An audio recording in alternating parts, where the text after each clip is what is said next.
chiedevo, questa è la vostra divisa? No. Non è la vostra divisa, siete tutte in nero. Allora no, noi non abbiamo ancora una divisa nostra, non abbiamo ancora scelto così le caratteristiche di quello che dovrà essere, ci vestiamo così per avere una omogeneità. Ecco, vedi, quando io accendo la telecamera la smettono di essere simpatiche e diventano subito. Mi ha detto siamo così perché siamo vedovi, abbiamo lasciato tutti gli uomini a casa. Posso dirlo? Se posso dirlo lo potevo dire. Perché non li vogliamo gli uomini in questo coro? No, non è che non ne vogliamo, in questo frangente diciamo che sono assolutamente inutili. Ecco, così è un messaggio neanche velato. Volevo sapere tra di voi quante professioni diverse ci sono, cosa fate così, tanto tu le sai più o meno. Assolutamente tutte diverse. Tipo? Da una farmacista a un'infermiera, tante mamme di famiglia, anzi tutte mamme di famiglia, maestre, assicuratrici mi stanno suggerendo. Le mamme di famiglia quindi abbandonano, tra virgolette, la famiglia quante volte alla settimana per fare le prove? Allora, una volta alla settimana per fare le prove e poi tutte le volte che c'è bisogno di darci un po' più dentro, appunto per le manifestazioni come quella di... E la famiglia si lamenta? No, la famiglia, qualche volta sì, però insomma cerchiamo anche di coinvolgere il più delle volte è possibile, qualche volta non è possibile e ci aspettano a casa. Va bene, volevo così farvele conoscere un pochino fuori dal palcoscenico per essere un po' più informali, anche se guardate come sono, sembriamo una foto, aspetta che ci mettiamo in posa, sì, ci vediamo, siamo qui.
Grazie al coro femminile Urise di Orosei, alla loro direttrice Daniela Contu.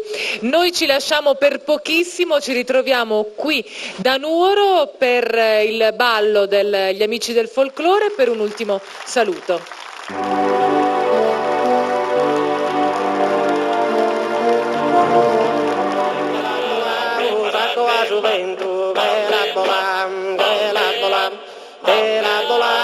Sacco a gioventù quando s'abito sul marito ella si la fatto una bella cassola ella si la fa ella si la fa ella si la fatto una bella cassola a duro sia Mariola a duro sia Mariola a duro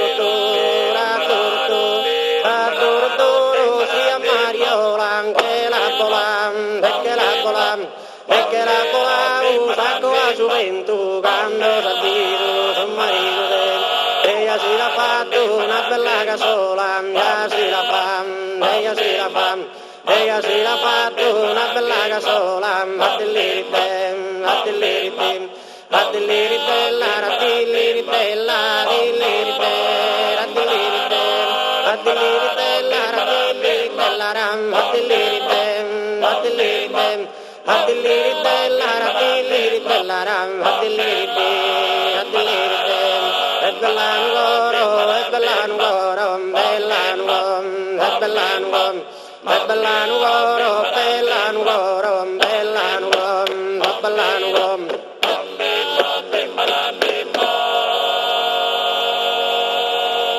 Grazie a Metasan.